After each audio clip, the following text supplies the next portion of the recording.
বহু বদনসিবকে আমরা অহরহ শুনি।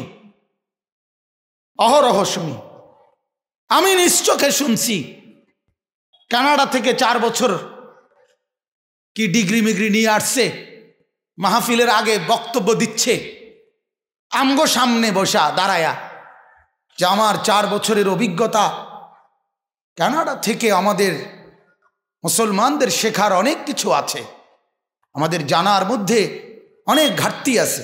বাপরে, কানাডার কাছ থেকে, কাফেরদের কাছ থেকে আমাকে শিখতে হবে বহুত কিছু, ওদের কাছ থেকে শেখার অনেক কিছু আছে। যে সব সময় যে বসে লো কমোটের মধ্যে পেশাব করেন, ওইখানে শেখার আছে যে হাই কমোটে খারাইয়াও মুতা যায়, এটা শেখার একটা বিষয়, এটা জানারও দরকার আছে। নাহলে খারাইয়া মুতবেন কেমনে? কথা বুঝেন নাই? অথচ আমরা চ্যালেঞ্জ করে বলতে পারি। আজ দুর্ভাগ্য আমাদের, আমরা আমাদের ইসলাম আমাদের বৃহত্তর জনগোষ্ঠীর কাছে বুঝাইতে পারি নাই। নাইতো আল্লাহর কসম, একটা নিঃশ্বাস ফেলার বুদ্ধির জন্য গোটা পৃথিবীর কোন তাগুতের কাছে মুসলমানের 1 সেকেন্ডের জন্য কোনো পরামর্শ, কোনো দিক নির্দেশনা নেওয়ার কোনো দরকার নাই। আমাদের থেকে সবার নেওয়ার দরকার, আমাদের থেকে দরকার, কোরআন থেকে সবার পরামর্শ নেওয়া দরকার, রাসূলুল্লাহ সাল্লাল্লাহু আলাইহি ওয়াসাল্লামের থেকে, সুন্নাহ থেকে সবার পরামর্শ নেওয়া দরকার। আমরা এমন এক নবীর উম্মত, যে নবী আমাদেরকে নিঃশ্বাস কিভাবে ফেলতে হবে ওইটা পর্যন্ত শিখায় গেছে। হাদিসের মধ্যে আছে, আল্লাহর নবী সাল্লাল্লাহু আলাইহি ওয়াসাল্লাম বলেন, আনা লাকুম মিসলাল ওয়ালিদ ওয়া আল্লিমুকুম কুল্লা শাই। আবু দাউদের হাদিস। আল্লাহর নবী বলেন, আমি তোমাদের বাবার মতো, পিতার মতো, আমি তোমাদেরকে সব কিছু শিখিয়ে দেব।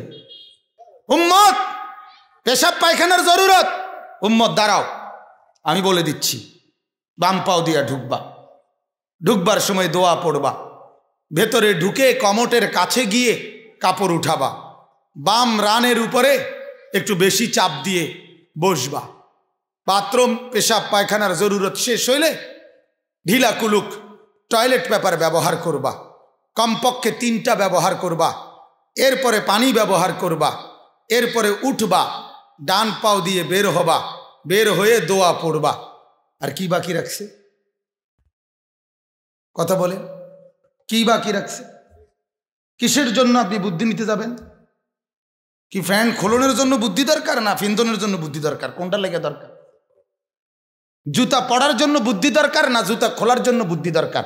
আপনি বলেন, দরকার কোথাও না। কিন্তু এই যে সমস্যা হইল, আমাদের কাছে কোরআন থেকে যেটা, রাসূলুল্লাহ সাল্লাল্লাহু আলাইহি ওয়াসাল্লাম থেকে যেটা, এইটা আমাদের কাছে চর্চাও নাই, জানাও নাই, প্রেরণাও নাই, যার কারণে এটা মনে হয় অপরিচিত, এটা মনে হয় অপরিচিত।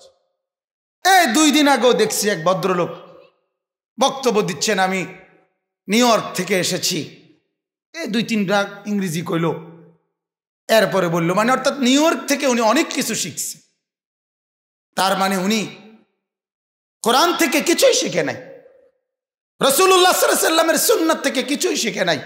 আরে বেটা, তুই পড়ে দেখতি, পড়ে দেখতে, তুমি যেটা শিখছো এটা এখানে আছে কিনা এটা দেখো। তুমি এখানে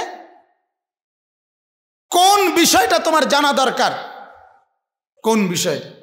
আমাদের বাংলাদেশের একজন বুজুর্গ আলেম ছিলেন, এক সময় বয়ান করতেন, দরদ মাখা, হযরত মাওলানা জামাল উদ্দিন সন্দীপী সাহেব রাহমাতুল্লাহ আলাইহি।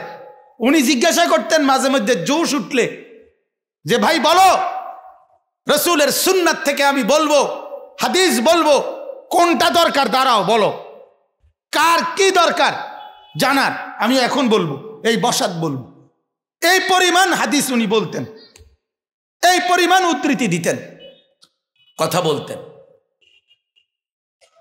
তো আমরা বুঝাইতে চাইলাম, হযরত ওমর তখন বললেন, আবু ওবায়দা, তুমি এটা কি বললা? ওদের ইজ্জত আমরা কেন, আমি তার ইজ্জত নেব? আমাকে তো আমার ইসলাম ইজ্জত দিছে, আমাকে তো আমার দ্বীন সম্মান দিছে।